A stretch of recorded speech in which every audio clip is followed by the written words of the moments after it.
Free speech is under attack. Let's talk about it.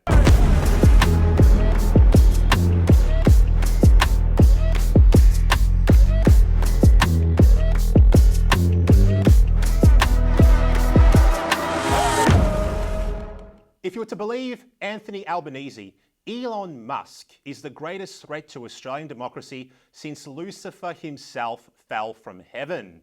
The Prime Minister, with his free speech hating e-safety commissioner by his side, has gone all the way to the federal court to stop X from publishing footage of the alleged terror attack on Bishop Mari Emmanuel. The bishop, by the way, is okay and he's recovering well, and he's as graciously already forgiven his attacker.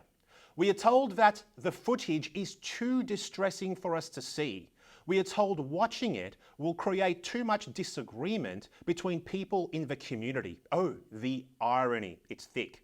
The PM, who spent a year trying to divide us by race, is now suddenly concerned about community harmony. It beggars belief that an Australian government would seek to deny Australians the ability to see what happened to a fellow Australian in Australia. Apparently, it's a heinous crime now to allow real people to post real videos of what really happened in real life. Turns out our politicians don't like real life.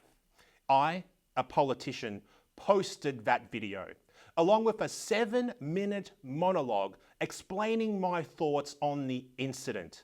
Go and watch it if you choose. It's still a free country, at least for now. Today, Communications Minister Michelle Rowland asked me to explain my actions. Minister, I already did. Didn't you watch my monologue? Maybe you can watch this one instead. Who made you the arbiter of speech anyway? What right do you have to compel the political speech of a sitting senator? The only people who I answer to are those who might vote for me at the next election if I choose to contest. Minister Rowland, I would never attempt to censor your political speech, so do not try to censor mine. It appears the government would much prefer us to live in a world carefully curated by an e-safety Karen who decides what we may and may not see. Of course, we all know the government's attempt to censor posts on X has nothing to do with sparing us from confronting images. If confronting images are the problem, will they erase footage of 9/11 from the internet? Will they demand vision of the Bali bombings be taken down? Will they demand that footage from Gaza be scrubbed from the internet? Will they demand that footage from Ukraine be deleted? The answer is no, they will not. One can simply go onto YouTube, Facebook, Instagram, the nightly news, the news websites, and see all manner of footage from these places. But all we hear about in the media is X. Why? Why X? The reason is simple. X is run by a free-thinking, free speech advocate. X has provided a platform for individuals to challenge the government and the globalist narrative. This is what the government fears, losing control over this narrative. And it's not as if the government is trying to protect the dignity of Bishop Mari Emmanuel, who was attacked. They could not care less about him. Honestly, when has this government done anything but attack, undermine, and seek to suppress Christians? To Sydney now, where the Catholic Archbishop Anthony Fisher has warned people, quite rightly, this is not something that will be news to anyone who watches Sky News. He's warned that the role of religion in Australia is under attack. Let's not hear it from me, let's hear it from him. Here he was speaking earlier on Credlin this evening. Let's be very clear once again. The government does not care about Bishop Mari Emmanuel. What they care about is taking down X, as X poses a threat to their control of information. The attack on Bishop Emmanuel is being used as a Trojan horse to ram through the government's long talked about misinformation and disinformation legislation. This is just the excuse that they needed. Moderation is a propaganda word for censorship. But don't you think free speech is one thing, right? Or not, Look, if not something's censorship? illegal, we're going to take it down. If it's not illegal, then we're putting our thumb on the scale and we're being censors. You're putting your thumb on the scale for moderating hate speech. I mean, you don't put out child pornography. That's not... It's illegal.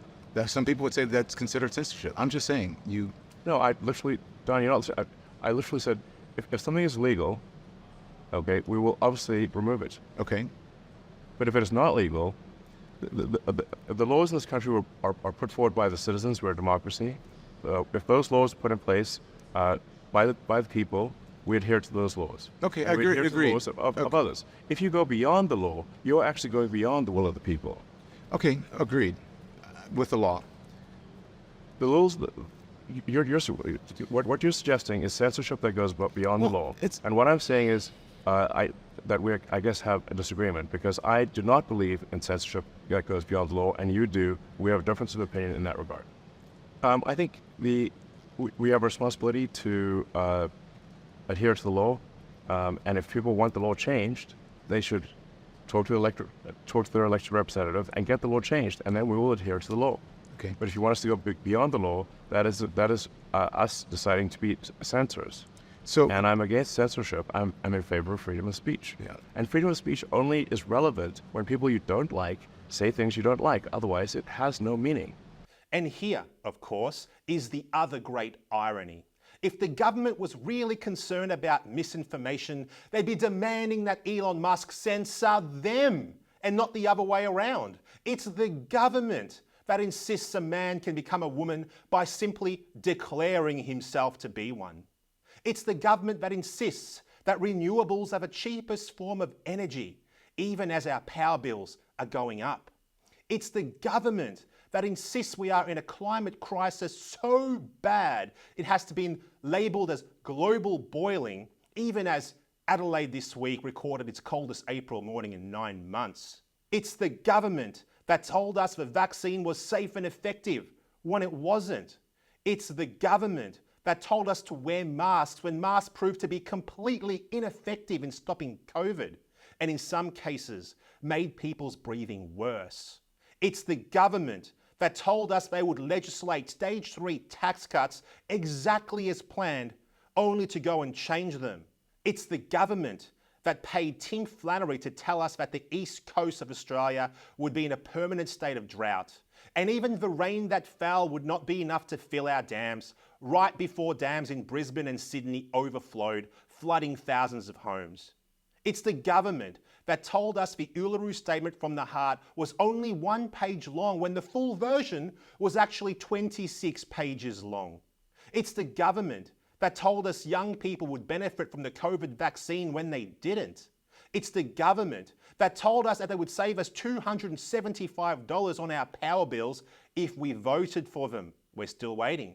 Where's my $275, Mr. Albanese? It's the government that told us that they would be more transparent, but declined more orders for the production of documents than any other government in history. It's the government that told us they would not change superannuation before going and taxing more of our superannuation. I could go on and on and on. There are so many examples.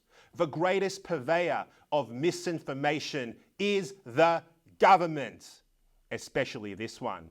If we want to stop misinformation from spreading, all we need to do is stop some of these politicians from talking. When the government say that no misinformation or disinformation should be allowed, it's clear what they really mean. They mean that only their misinformation and their disinformation should be allowed.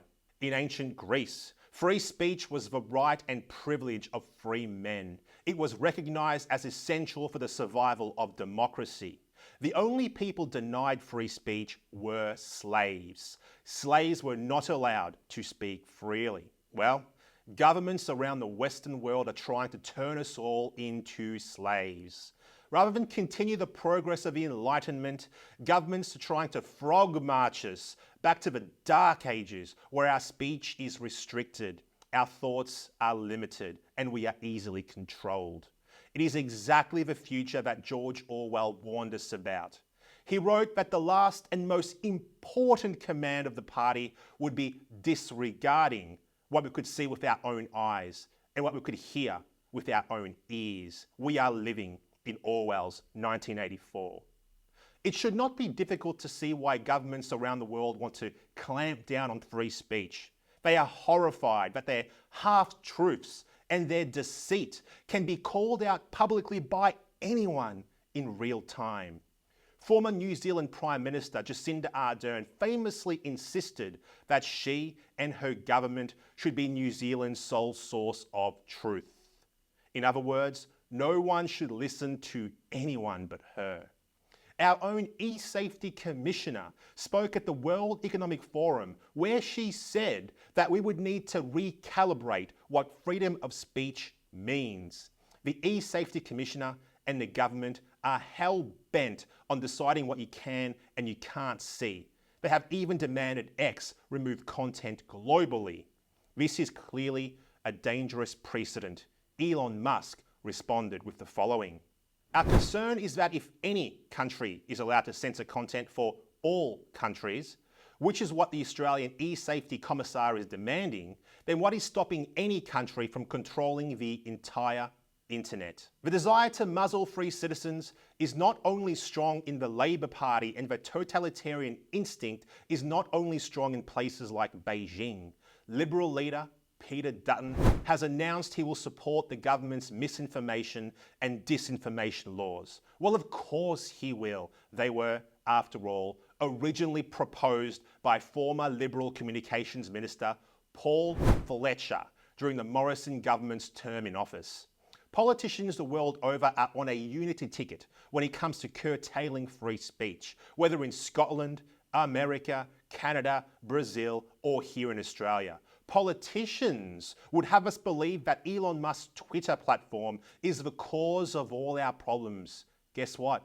It's not. X is the cause of all politicians' problems, since it allows the average citizen to call politicians out in real time.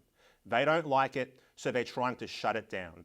That's what is really going on here, and it must not be allowed to happen, for if it does, democracy dies. I'm Senator Ralph Babet for the United Australia Party.